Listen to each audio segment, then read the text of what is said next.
Good morning. Easy 9-miler today. Just shaking the legs out, enjoying Spring Valley's snowmobile trail here. In 7th grade was the first time that cross country was allowed as an option. And I remember going up to my dad and just being like, hey dad, like, could I try cross country? When I first started cross country, the first practice we were told just to run, and we made it about half a mile, and my coach looked at me and noticed that I wasn't breathing hard and checked my pulse, and he's like, Breanna, go run another mile. So I did. I just loved it. I loved the freedom of just pushing your body past its limits and seeing what you can do, and what you get is what you put into it. And I think that's really cool about the sport.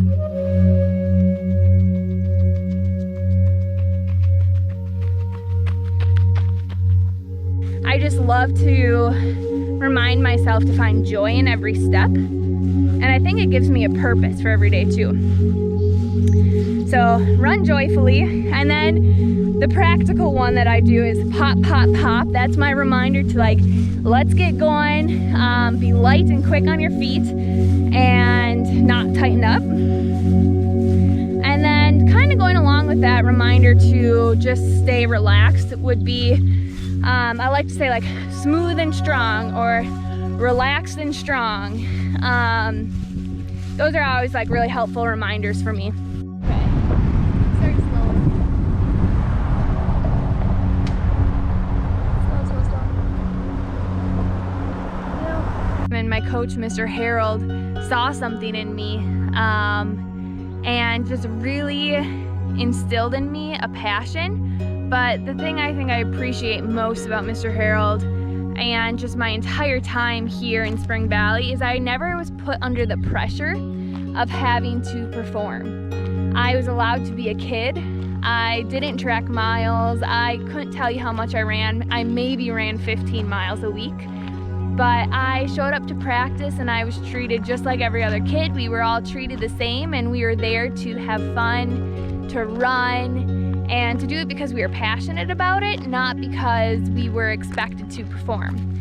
And I really truly think that the atmosphere of our team, having that desire and just that base of, first and foremost, passion and fun, led us from being a team who never won a single meet in school history.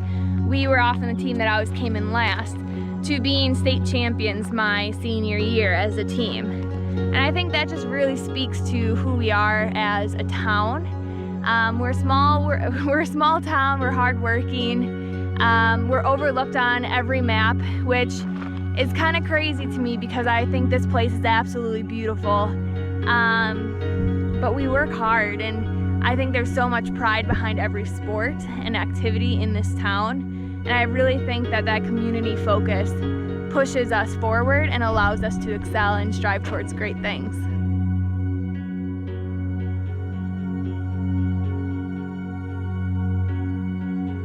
So this is one of the places that you would often find my brothers and I growing up. Growing up on a dairy farm looks a lot different than growing up in the city, but I wouldn't have changed it for anything. I truly believe that being here and being part of the farm and part of agriculture just taught me so many life lessons that I carry through to running now, such as just that work ethic, what it means to have grit and just push through everything. We're going on top of the dam.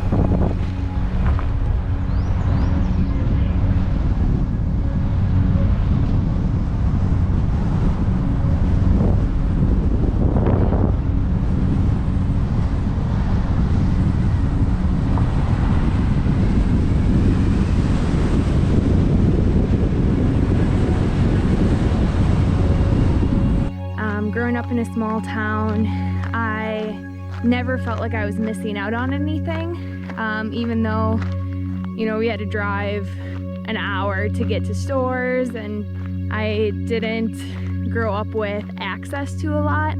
I feel like just the values of growing up in a small town and in small Spring Valley, where you know everybody and everyone's at the Friday night football game, It was just very small town USA feel, and I think that played a big role in just who I am today. So here I am starting to walk across the dam, and you'll be able to see over my hometown of Spring Valley and the lake here. And again, just growing up, like I remember my brothers and I having competitions of like who can run up the dam the most without stopping, or who can sprint across the top the quickest. So this is my childhood up here, and from up here it's just so special to be able to look out and just see like where my roots are and where running began for me.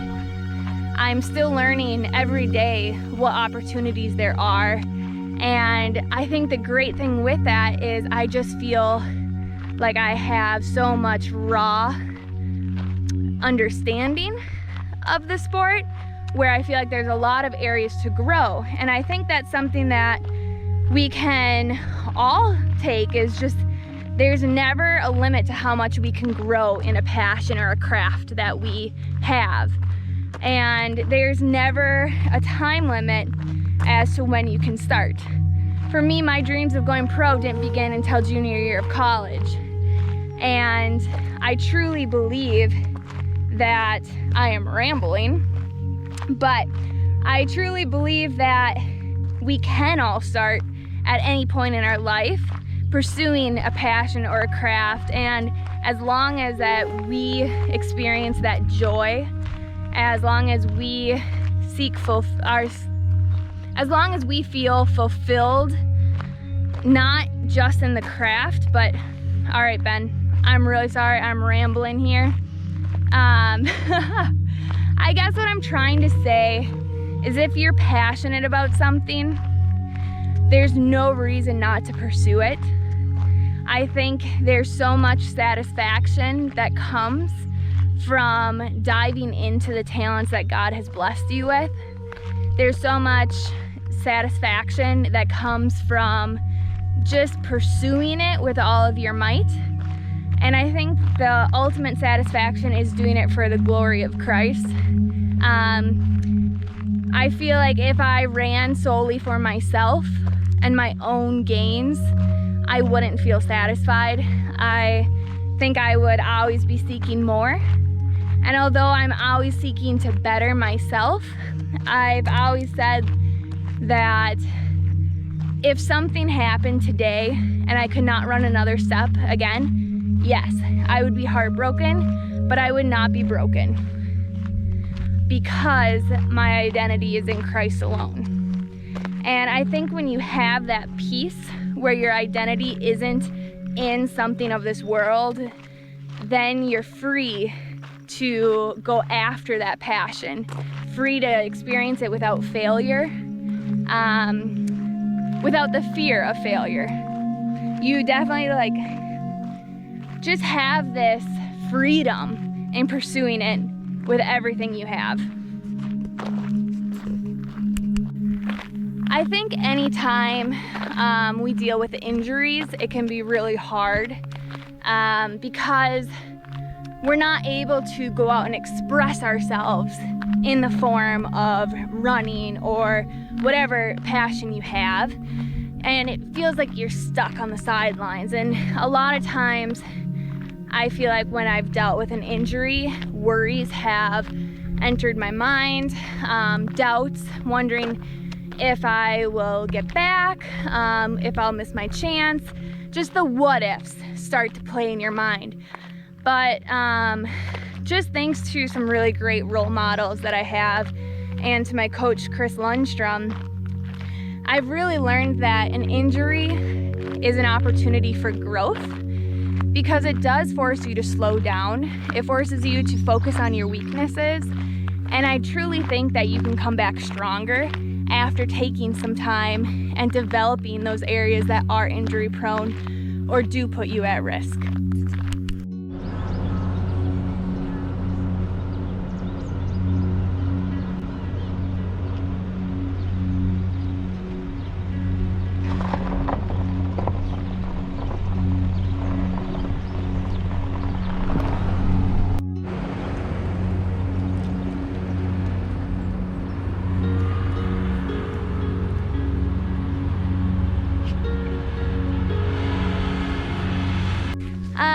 So I've been thinking a lot about like just what to share, and just really just opening up and sharing my story with you from where I'm from, how I got started running, and just where I'm at now, and just kind of what life looks like.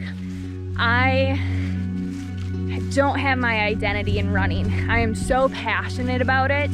I want to do big things. I have big goals, but at the same point, I don't find my worth in running. I just fully believe that like I'm a child of God and that my worth is found in Him. And I think that's really allowed me just to be free and to let go of some of my fear of failure. I am very much a type A personality, and I struggle with perfectionism. But just finding my identity in Christ has allowed me to embrace the fact that the time that I run, the place that I place doesn't dictate my future, and it doesn't dictate who I am as a person or my worth. So I think that's a really big strength, and I've always gone by this quote, always be content but never settle. I set really big goals, and I would say sometimes they're a bit naive. I remember when I was first trying to figure out this like post-collegiate running world, I had no idea. Like no one in my family ran, none of my friends like continued on. So I was so oblivious to how this works that I just started sending messages out to every team that I could find on Instagram, not realizing the caliber of some. And I just put myself out there, and I've learned, you know, now so much more about running and realize like, oh wow, like that's definitely a bold move to send messages to some of those teams. But I think there's also beauty in that I put myself out there and I'm not afraid to dream big. Have I ever dropped out of a race? Yes, I have. And it's probably the hardest thing that I've ever done. Again, kind of going back to my type A personality and perfectionism. It's like I have this fear. If I, you know, cut my mileage by a mile short, if I drop out of a race, that somehow that's going to become a habit, or that I'm going to become like weak, like mentally weak. But I found that's not the case, and I'm grateful for people who have talked to me and been like, hey, like you needed to drop out of this race because you would have hurt yourself more. So I think that's something that I've really developed, is just how to listen to my body more. And if I need to take an off day, I still struggle and beat myself up a little bit about it, but I am willing to do it now.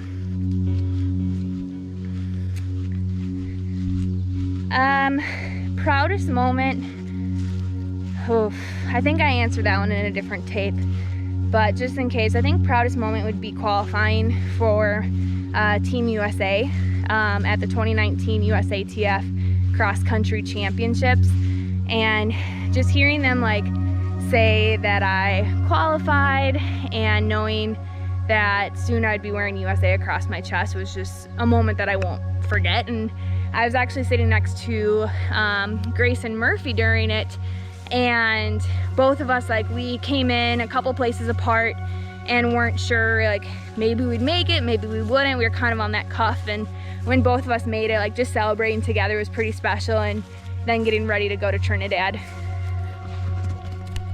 I always struggled with body image and just feeling like I was like the big runner, or feeling the pressure that in order to be fast, I need to look like all the other girls. And for me, that caused anxiety with just food, or just self-doubt, or just to the point where, you know, I'd be fearful that if I towed the line and I didn't look strong or powerful, that I was going to have people saying, well, that's why, is because she's so big. I might not be the tiniest, but like I can work hard to be the strongest. And I think too, just becoming more confident and trusting in my training has allowed me to take on that mindset. But sometimes, I mean, I'm sure you understand this, that sometimes those voices in your head that, you know, put those doubts in or tell you like, hey, like, you would be faster if you looked more like her, or like, Breanna, you're starting to look a little soft around the edges. When those voices pop in, like, it can be hard, and you have to be so intentional about battling them off and just filling yourself with truth and with positive affirmations. Are you recording this? Yeah. The awkwardness of this?